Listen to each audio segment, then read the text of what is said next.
দেখতে পাচ্ছেন ওষুধটির নাম হচ্ছে এক্সিয়াম মাপস। এটি একটি 20 এমজির ট্যাবলেট জাতীয় ওষুধ। তবে এই ওষুধটি 20 এমজিতেও পাওয়া যায়, 40 এমজিতেও পাওয়া যায়। আর এই ওষুধটি উৎপন্ন করেছে বাংলাদেশের সুনামধন্য ওষুধ কোম্পানি রেডিয়েন্ট ফার্মাসিউটিক্যালস লিমিটেড।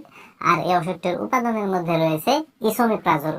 তো গ্যাস্ট্রিকের কারণে সৃষ্টি রোগ সমূহে এই ওষুধটিকে ব্যবহার করা হয়। তো যারা দীর্ঘদিন ধরে গ্যাস্ট্রিকের সমস্যাতে ভোগে, এই গ্যাস্ট্রিকের সমস্যাতে ভোগার কারণে কারো কারো দেখা যায় যে গ্যাস্ট্রিক আলসার হয়ে যায়, ডিউডেনাল আলসার হয়ে যায়, কারো সবসময় বুক জ্বালা পোড়া করে, কারো ক্ষেত্রে আবার দেখা যায় যে বদহজমের সমস্যা হয়।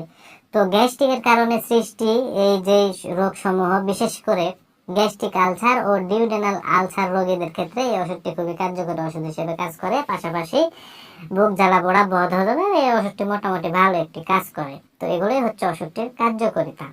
এবার আসুন যে ওষুধটির সেবন বিধি কি সেটি আমি আপনাদের বলে দিই।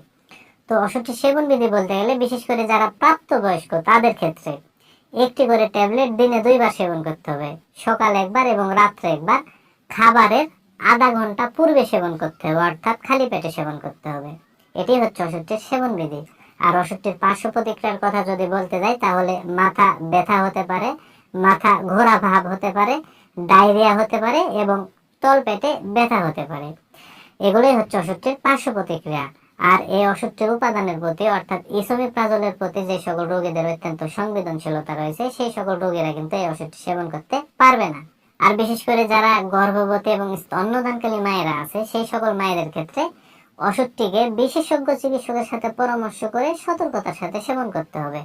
আর এক্সিয়াম মাপস এই ট্যাবলেটটি বাংলাদেশের যে কোনো ফার্মেসিতে বা ওষুধের দোকানে একটু খোঁজখবর নিলে অতি সহজে আপনারা পেয়ে যাবেন। আর ওষুধটির দামের কথা যদি বলতে যাই তাহলে প্রতি পিস ট্যাবলেটের দাম বা মূল্য মাত্র 11 টাকা। তো বন্ধুরা, বিশেষ করে যারা গ্যাস্ট্রিকের সমস্যাতে ভোগেন বা গ্যাস্ট্রিক আলসার বা ডিউডেনাল আলসারের সমস্যাতে ভোগেন, তারা এই ওষুধটি ট্রাই করে দেখতে পারেন। ইনশাল্লাহ ভালো রেজাল্ট কিন্তু এই ওষুধ থেকে আপনারা পেয়ে যাবেন। তবে অবশ্যই সর্বনিম্ন 1 মাস, সর্বোচ্চ 2 মাস এইরকম টাইম ধরে সেবন করবেন। অর্থাৎ 2-1 দিন সেবন করে ভালো রেজাল্ট নাও পেতে পারেন, অর্থাৎ ডোজ কমপ্লিট করে সেবন করবেন। তো বন্ধুরা, এই ভিডিও দেখে যদি আপনাদের এতটুকু ভালো লেগে থাকে বা এতটুকু যদি উপকারে এসে থাকে তাহলে অবশ্যই ভিডিও দেখতে লাইক করে দিবেন, পাশাপাশি এই চ্যানেলটি সাবস্ক্রাইব করে দিবেন। ধন্যবাদ সবাইকে।